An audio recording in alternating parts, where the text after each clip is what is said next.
Actually, while people are rolling in, I'm going to go ahead and get started because I'm probably going to go way over today. Apologies in advance. A lot to talk about with gas stations today. So anyway, let's go ahead and hop in. First, again, thanks for coming today to our latest episode of the Sales Trenches. Again, our focus today is going to be on gas stations. With Host Merchant Services, you all know that your success as independent sales agents is our number one priority, right alongside with delivering an amazing experience for your customers. We're committed to providing great support, guidance, fast responses, real solutions, so you can focus on building your business and your merchants can focus on running their businesses. You and your merchants enjoy 24/7 US-based technical support. You have personal relationship managers, and I talk with a lot of you on a daily basis to help make sure everything is operating great for your merchants and get their questions answered fast so there's as little downtime as possible. Here with Host, you enjoy a wide selection of payment technology, physical devices and virtual tools with Valor and Deja Vu. A lot of people using Clover and Genico Swipe Simple. A lot of people using our Cloud Manager software suite. And again, we offer you guys and your merchants a fairly unmatched selection of payment technology, so you're able to make sure they're in with the right technology so that their business can run at a high level. All right, so let's go ahead and hop in here. I'm going to share my screen. And forgive me, I'm going to be talking fast today because we got a lot to cover. All right. Please feel free again to add any questions into the chat. I've got Eric here today, and Chris may be here as well to help answer questions. So I'm going to try to focus on covering all the content that we need, and Eric's going to be able to chime in and help there. So thanks in advance to Eric for doing that. All right, so let's hop over here and we'll share our screen. Or we'll start from the beginning here. All right, so again, welcome back to the Sales Trenches. Today's episode on gas stations and what you need to know to win one of the more challenging but also profitable merchants out there. Again, what is the Sales Trenches? The Sales Trenches, this series is about giving you real world payment sales conversations and also giving you the information and knowledge that you need to be able to position yourself and your solutions competitively. We're here to bring you practical strategy you can use immediately, not a lot of fluff and theory. Okay. All right. So in gas stations, a quick thing about gas stations, again, one of the most avoided verticals in payments because there's a whole lot of complexity to it, but it can also be one of the most lucrative. Okay. And so again, our goal here is to give you kind of a practical roadmap and not just theory. All right. So let's hop in here. So again, why do gas stations matter? So gas stations, they are high volume accounts. You've got fuel transactions, plus you've got everything that's happening inside the stores. Okay? These also tend to be long-term sticky relationships because there is a lot that happens and has to be done in order to effect a switch. They don't want to go through this a whole lot, right? So you want to be able to if you can put in the effort and you can present yourself and your solutions in an effective way, this can be a very profitable long-term relationship for you. Okay. A nice thing about the complexity is that it invites, less competition, right? There's less competition. Inexperienced reps are going to be intimidated a lot of times, or they'll just go and put their foot in their mouth and get blown off very quickly by gas stations because they don't really understand what they're doing or what they're up against, or in particular what, the gas station owner already knows is going to be involved, right? And if they're not asking the right questions, then they immediately lose credibility and it's over. All right. So, but again, much bigger residual potential here, both in terms of month to month, but also in terms of keeping the client longer. Other things too, again, you're getting fuel plus convenience store sales, which creates great volume. And again, the owners are typically not going to switch casually. Okay. So a lot of upside if you're willing to put in the work to know what you're talking about and present effectively. Okay. So again, why are most agents going to fail? We talked about this already. First, they just don't understand pump systems, Um, Second, they pitch generic solutions that don't actually work in this environment, right? The same spiel that you give when you're going into a typical merchant is just not going to resonate here. And if you just do that generic spiel, you're showing your hand right away that you don't really know what you're talking about, and they're not going to work with someone unless they feel confident that that person really knows what's going on, because obviously they don't want to do a switch. It's going to cost them money, or worse, have their gas station down. They don't want that. Okay. Um, they can't speak the merchant's language, and if they can't speak the merchant's language, then they've lost. Okay. They're going to ignore things like EMV and compliance also, and we're going to talk about that in more detail later on. And again, how are gas stations different? Gas stations are very different from your typical merchants, kind of two businesses in one. You've got the fuel side and you've got the convenience store side. You've got outdoor unattended payments at pumps that involve pre-authorization for transactions on fuel. You also have tight margins on fuel, and there's an entirely different hardware ecosystem around pumps. Okay, and that's sometimes a new agent doesn't even know that. If you just got into payments, you just walk into a gas station, you don't even know that. Okay. So now we talked a lot in the trenches about pain and identifying pain and being able to root out the pain that they're facing, which most people are going to move based on pain. Okay. So again, what are some key pain points? Well, high processing costs on large fuel tickets, chargebacks, and pre-authorization confusion, EMV compliance liability. We're going to talk a lot more about all this stuff in a few minutes. Sometimes there's equipment limitations. Sometimes there's integration headaches as well. Okay.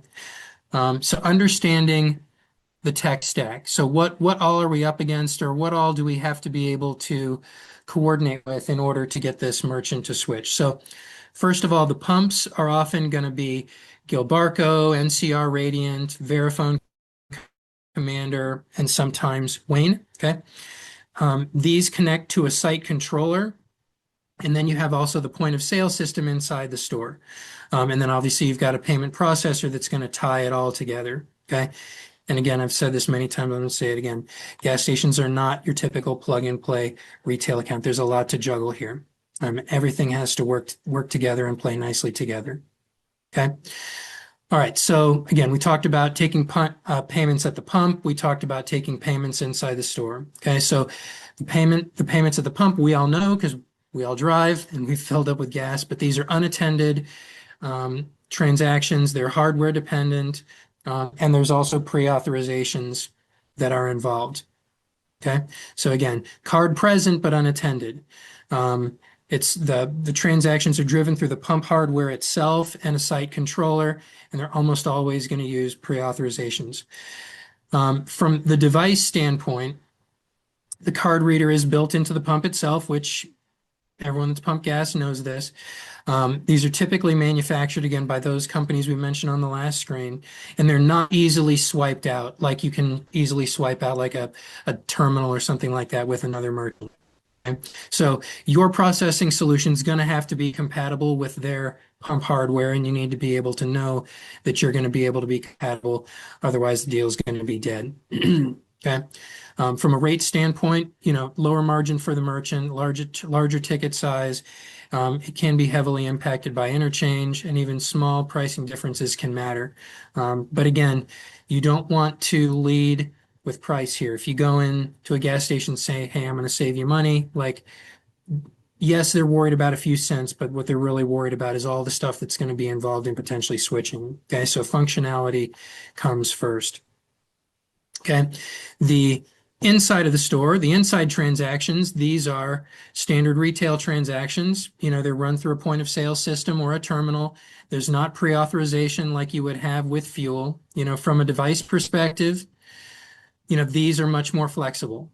Point of sale systems, countertop terminals, tablets with integrated systems. You're going to have more control and more options as a sales rep with the inside of the store than you're going to have at the pump. From a rate standpoint, the convenience store component is going to typically have higher margins than the fuel. You're going to have smaller ticket sizes, and you're going to have more opportunity for optimization. Okay, but again, we can't treat them the same. They're going to be different. Uh, most bad deals are going to happen when reps try to apply a normal retail solution, to a gas station. The right way to think about it is the pump side is about compatibility, compliance, and risk. Inside of the store, it's about optimize, upsell, and improve margins. Okay, so pump side is constrained, compatibility driven. Inside is more flexible. All right, so EMV, a little bit of a deep dive at the pump. Okay, so first of all, what is EMV? Most of you already know EMV stands for Europay, MasterCard, Visa. Practically speaking, this means chip card technology used to reduce fraud compared to regular magstripe transactions. Okay, at the pump, EMV compliance means the pump has a chip-capable card reader and is properly certified to process those chip transactions.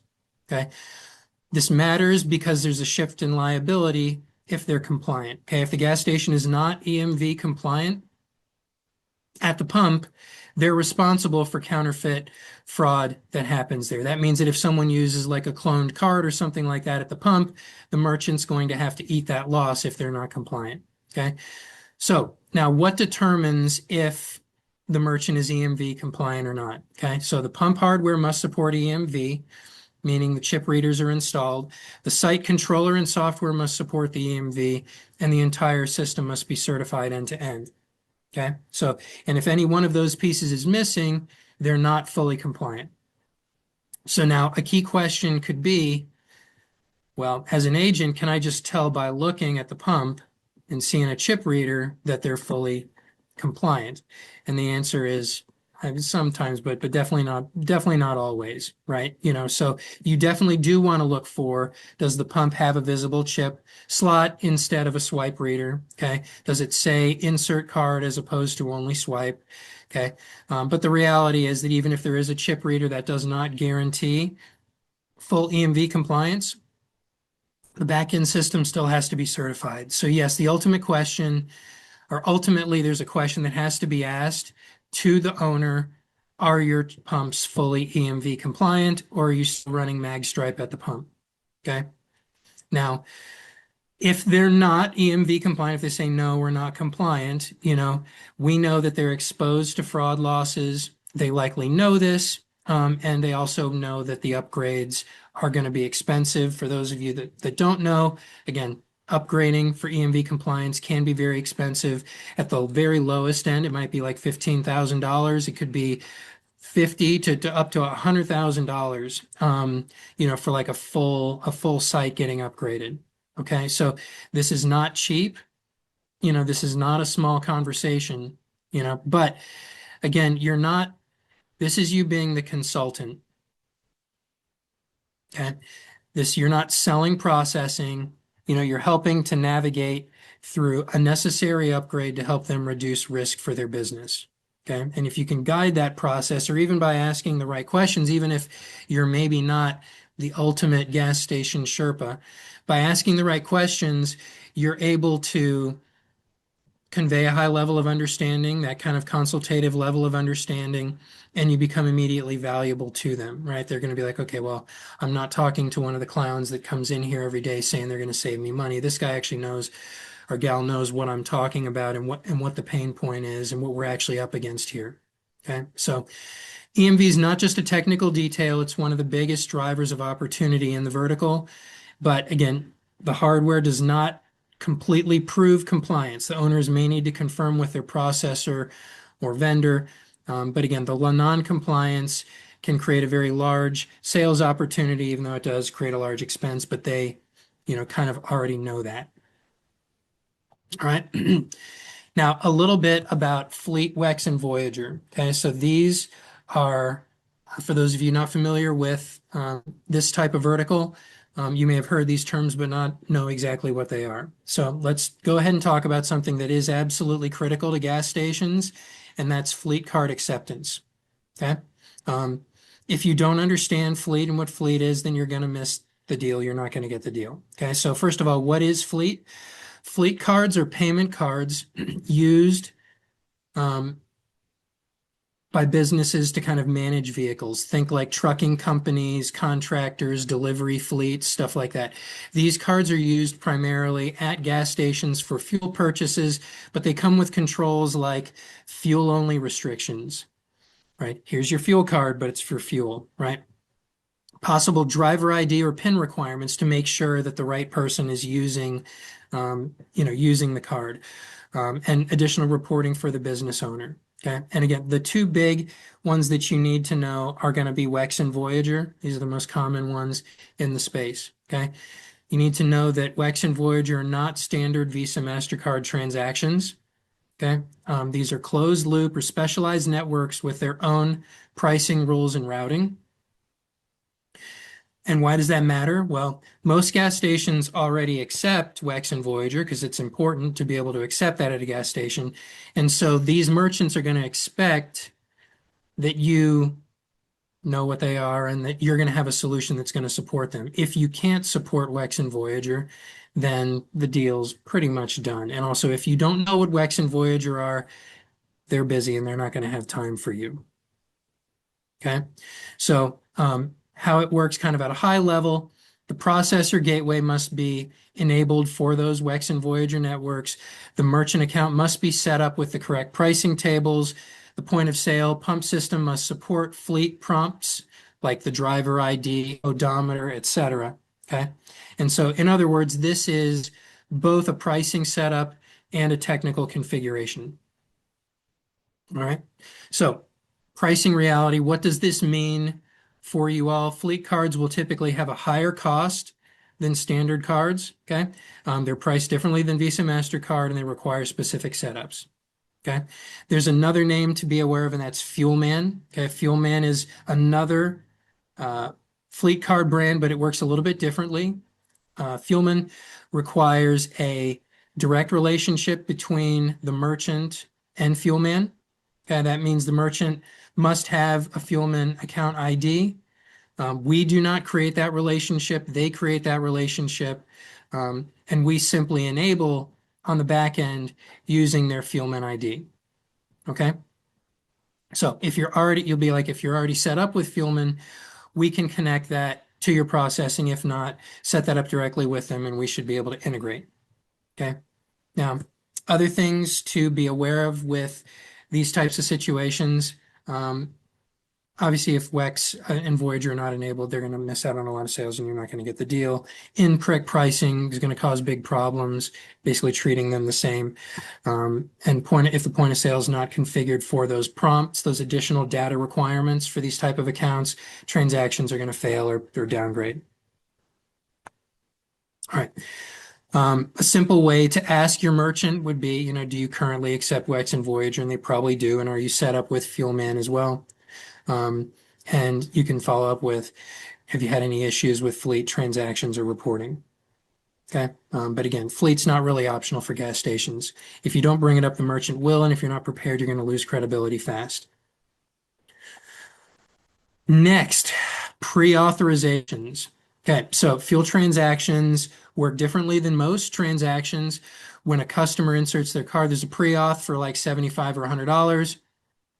Then the final amount settles later. This can cause confusion, okay, for customers, and it can lead to disputes. You obviously need to understand this, and you need to be able to explain it clearly so that you don't lose credibility. Pre-auth is normal in fuel, but it can create confusion for the card holder, and that confusion can become disputes and service headaches. All right, so now what should you not do when you're going after these merchants? Well, we've talked about this a little bit. You're not going to lead with rates only. That's the fastest way to lose credibility because they don't even want to talk rates or anything like that with you if they don't know that you understand everything that we're up against here. Okay.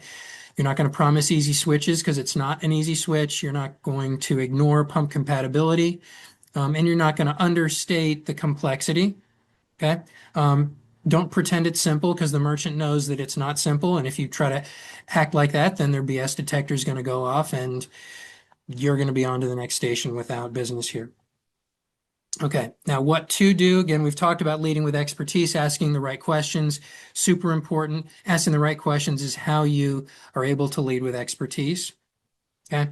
You're going to ask about their current setup. And again, curiosity and structure, you know, along with in the right lanes, where you're asking the right questions, that's what's going to gain you credibility. And you're going to position yourself as a problem solver as opposed to just another salesman.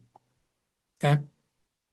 Now, additional things to be aware of that I want to talk about really fast. So, um, one of the first things you're going to have to do if you're able to get into a deeper conversation with the gas station owner is they're going to need to be able to reach out to their point of sale rep, Gilbarco, NCR, et cetera, and see what would be needed to switch, right? There's going to be some stuff that's going to have to happen in order to switch, even if you're able to do it and even if they want to.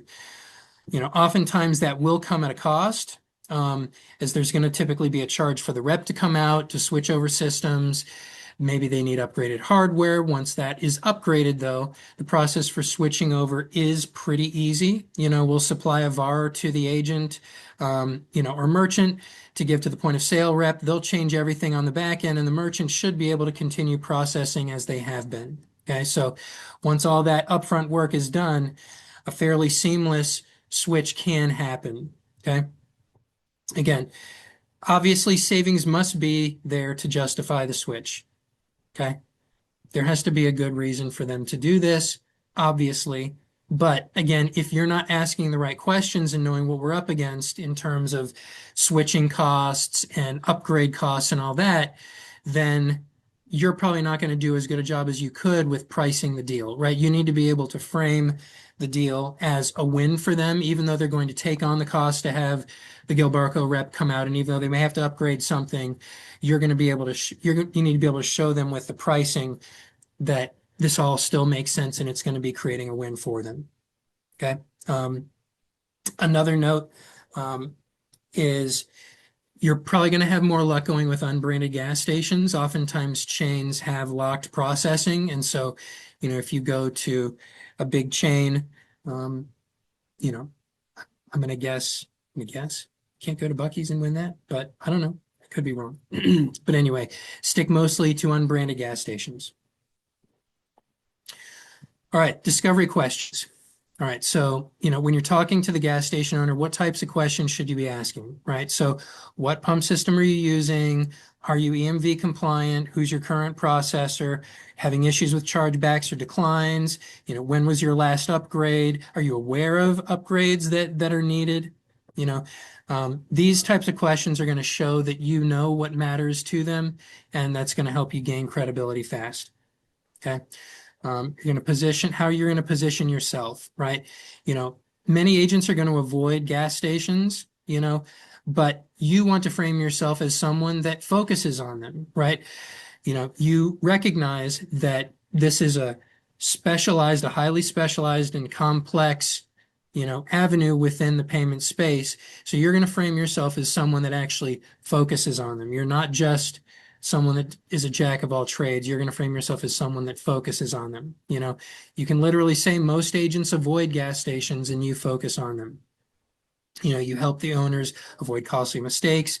You understand the pump side and not just rates. That alone, talking like this is going to, help you look better and sound more credible than 90% of the agents out there. Okay. Specialist positioning is really important, and this is a highly specialized part of payment processing. All right. Solution strategy.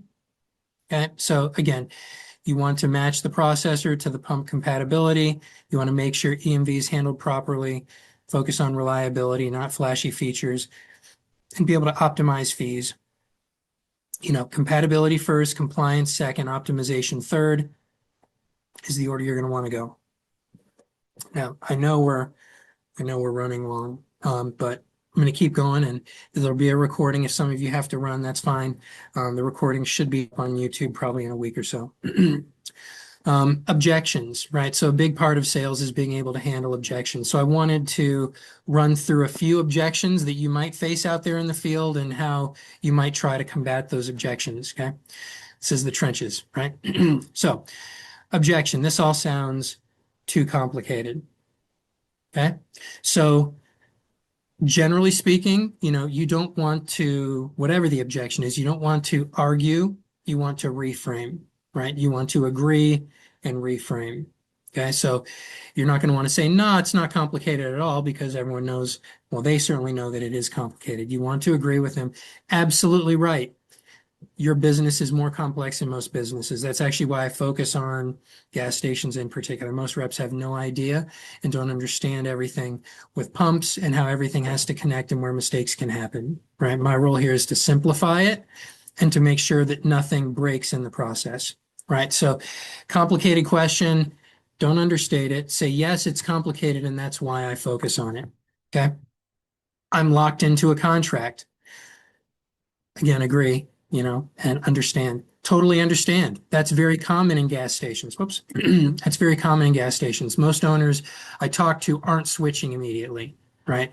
What I usually do is help them understand what they have, what their risks are, and look at options for whenever that time is right, right? So it's probably not right now. You may be locked into a contract, but you could then follow up with, out of curiosity, you know, when does the contract or agreement renew or come up for renewal? Okay. Another follow-up question. What's the penalty to get out? Right? It could be that they have very little time left on the contract, or it could be that the remaining penalty for them to get out is not that much, and you can actually save them that money and then some. And they're going to be money ahead by getting out now, as opposed to sticking with a bad contract for the long term. Okay. So again, agreeing and reframing. Okay. Another objection, my rates are already good. Okay. Again, agree, that's great. Honestly, with gas stations, rates are usually pretty good, but that's only one part of the puzzle. And this is where you get a chance to kind of show your next level expertise. It's not just about the rates here. What I usually see is that the bigger issues are things like pump compatibility, EMV liability, and how everything's integrated. If there's a small inefficiency somewhere in your setup, that can actually have a much bigger impact on you and your business than just a few basis points, on the rate, right? And so you're reframing, you're saying, okay, yeah, I'm sure you have a great rate, right? But at the end of the day, your rate's a small part of this.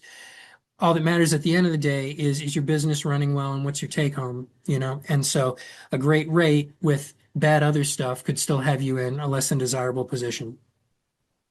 All right. So kind of related to, I've already got a good rate, and we talked about some inefficiencies. I'm going to go over a few typical inefficiencies that aren't really written on here. So, a possible inefficiency number one would be, downgraded transactions at the pump. Okay, so non-EMV or partial EMV setup can result in higher interchange or fraud exposure. Okay, if your pumps are not fully EMV certified, transactions can downgrade, which can increase the cost per transaction, can add a fraud risk, right? So that's a possible inefficiency. There can be poor processor pump compatibility. Okay, processors not optimized for the pump controller setup. That can create slower transactions, errors, lost sales, or fall back to swipe. Okay, another efficiency, excessive fees on high volume transactions. So pricing structure that's not tailored to the fuel mix, right? They may have a pricing structure that's not custom tailored to the gas station vertical. They may have gone with someone in the past and it seemed to have a good rate, but it wasn't set up properly. The split systems, the pump and the convenience store not optimized together, right? Different systems not working cohesively. You can lead to reporting issues, operational friction, or missed optimization opportunities. Okay. Outdated equipment, old pumps, readers, point of sale systems can result in slower transactions, higher decline rates, limited capabilities. Older equipment can still work, but it often creates friction, okay, that can cost you time and more, So again, when you'll tie this all together by being like, hey, when I look at a gas station, I'm not just asking, are the rates good, right? I'm looking at whether the entire setup is efficient, compliant, and optimized, right?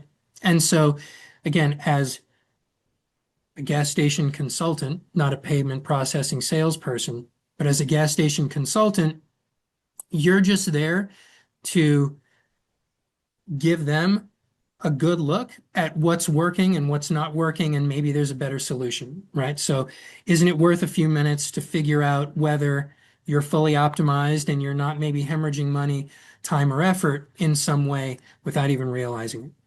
Okay. Um, Another objection, I don't want to mess with my pumps. Okay.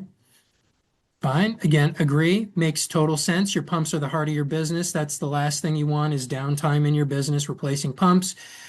And again, that's actually why everything starts with understanding what you currently have. And so that's what we're doing. We're exploring what you currently have. The goal isn't to make unnecessary changes, right? I'm not looking to come in here and take your pumps away from you, right? That would only be a decision that if that's determined to be needed after we do an analysis, fine, you can look at that, but that's probably not what's needed, right? There's probably other ways outside of messing with your pumps that we can put you in a better situation than you've been in. So again, you're acknowledging the fear of disruption and you're emphasizing stability and evaluation first, as opposed to willy-nilly, hey, I've got this great box that I want to cram you into, and that includes changing out your pumps. You know, they might be afraid of that. You want to let them know, hey, that's not what I'm here to do.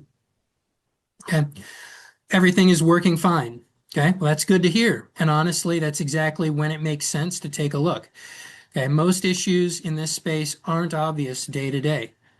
They show up over time, things like fraud exposure, missed savings, or outdated equipment, right? So things working fine might seem fine, but then when you bring in a consultant that knows what they're doing and can highlight what, how fine could actually be fantastic, or maybe what the blind spot is because I'm too busy running my own business, and fine just means the pumps are working and I'm bringing in money and I don't really have time to figure out whether fine is actually good or whether it's actually not good.